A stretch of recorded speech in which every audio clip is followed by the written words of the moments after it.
Please subscribe and don't forget to press the bell icon to get notified whenever we upload a new video.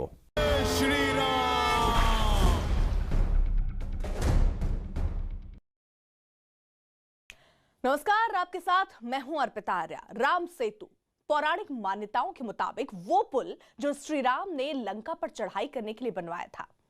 Bharat से श्रीलंका के बीच समुद्र में पत्थर का एक पुल जिसका जिक्र रामायण में है।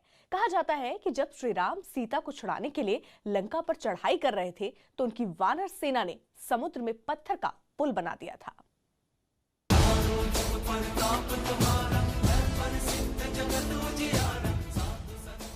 इसी राम सेतु के अस्तित्व को लेकर कई बार सवाल भी खड़े किए गए। श्री रामचंद्र कृपालु। हजारों साल पहले बनाए गए पुल का रामायण में तो जिक्र मिलता है, लेकिन वैज्ञानिक तौर पर इसे साबित किया जाना अभी बाकी है। हालांकि सैटेलाइट से ली गई तस्वीरों में भारत के तमिलनाडु के धनुषकोटी से श्रीलंका के मन्नार के बीच एक पतली रेखा दिखाई पड़ती है। माना जाता है कि ये रेखा ही राम सेतु है। अब अमेरिकी भूवैज्ञानिकों ने राम सेतु पर शोध का एक वीडियो जारी किया है। वीडियो में दावा किया गया है कि भारत और श्रीलंका के बीच पत्थरों की पतली रेखा प्राकृतिक नहीं है, बल्कि इसे बनाया गया है। अमेरिकी वैज्ञानिकों का ये भी दावा है कि ये पतली रेखा ही राम सेतु हो सकती है, जिसका जिक्र रामचरितमानस में मिलता है। अमेरिकी वैज्ञानिकों की खोज में ये भी पता चला कि इन पत्थरों की उम्र करीब 7000 साल है, जबकि जिस बलुई धरातल पर ये मौजूद हैं, वो महज 4000 साल पुराना है। राम सेतु भारत के तमिलनाडु के रामेश्वर और श्रीलंका के मन्नार द्वीप के बीच चूने की उथली चट्टानों की एक श्रृंखला है। मान्यताओं के मुताबिक इस सेतु का निर्माण श्री राम की सेना के 2 सैनिक नल और नील ने किया था। इस पुल की लंबाई 48 किलोमीटर है और ये मन्नार की खाड़ी को पाक जलडमरू मध्य से अलग करता है। इस पुल को पूरी दुनिया में एडम्स ब्रिज यानी कि आदम का पुल के नाम से भी जाना जाता है। इस इलाके में समुद्र काफी उथला है, जिसके चलते जहाजों की आवाजाही इस क्षेत्र में मुमकिन नहीं है। समुद्र के अंदर इन चट्टानों की गहराई सिर्फ 3 फुट से लेकर 30 फुट के बीच है। अमेरिकी वैज्ञानिकों के दावे के इतर ये सवाल हमेशा बना रहता है कि क्या राम सेतु का निर्माण वाकई हुआ था? क्या भारत और श्रीलंका के बीच समुद्र में पत्थरों की श्रृंखला वाकई राम सेतु है? इसकी पड़ताल के लिए न्यूज 18 इंडिया भी उस जगह पहुंचा जहां राम सेतु होने का दावा किया जाता है। सैटेलाइट से मिली तस्वीर में पतली रेखा और गूगल मैप में दिखाई पड़ने वाले छोटे छोटे टापू क्या वाकई राम सेतु हैं?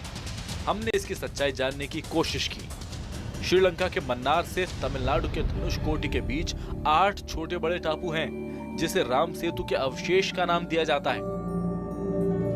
राम सेतु तक पहुंचने के लिए क्या क्या करना पड़ रहा है आप खुद अंदाजा लगा सकते हैं, और इम्पॉसिबल के बराबर काम है ये। हमारे बोटमैन ने कहा कि अब आगे हम किसी कीमत पे नहीं जाएंगे, क्योंकि आप देखिए मिट्टी में बोट फंसने का पूरा खतरा रहता है। ऐसे हालात में बेहद मुश्किल होता है बोट को कंट्रोल कर पाना, और अगर बोट फंस जाए तो आप उससे निकल नहीं सकते। लेकिन यहाँ से लेकर श्रीलंका तक करीबन पानी इतना ही कम गहरा है जिसमें आप आसानी से चल सकते हैं, जैसे मैं चल पा रहा हूँ। और शायद इसी को हम राम सेतु के नाम से जानते हैं, क्योंकि ज़मीन पर आपके पाँव टिके हैं लेकिन आप समुद्र में खड़े हैं और आप आसानी से समुद्र में चल पा रहे हैं। और इससे बड़ा क्या सबूत होगा राम सेतु का? जिस जगह हम पहुंचे वहां पानी काफी उथला था। पानी इतना कम था कि वहां आसानी से चला जा सकता था। ये समुद्र का हिस्सा है, बेसिकली छोटा सा टापू है। अब इसी को आप राम सेतु मान लीजिए। यहाँ पर आप चल सकते हैं, और जब हाई टाइड आएगा तो पानी इतना ज़्यादा हो जाएगा कि आप नहीं चल पाएंगे, लेकिन अभी आप चल पा रहे हैं। यहाँ पर आप आसानी से दौड़ सकते हैं, चल सकते हैं, जो चाहे आप कर सकते हैं, और शायद इसी को राम सेतु कहते हैं। श्री रामचंद्र।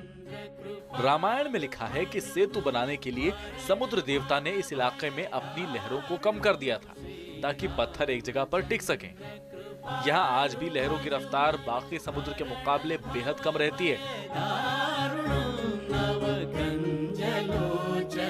राम सेतु के आसपास जो समुद्र है उसकी सबसे बड़ी खासियत ये है कि एक तो गहराई बहुत कम है, और दूसरा इसी वजह से शायद लहरें देखिए आप बहुत छोटी छोटी लहरें होती हैं। आपने अगर समुद्र की लहरें देखी होंगी तो बड़ी बड़ी लहरें होती हैं, बहुत तेज़ बहाव होता है। लेकिन यहाँ पर हम बिल्कुल बीच रास्ते में हैं, मतलब यहाँ से चंद किलोमीटर की दूरी पर श्रीलंका है।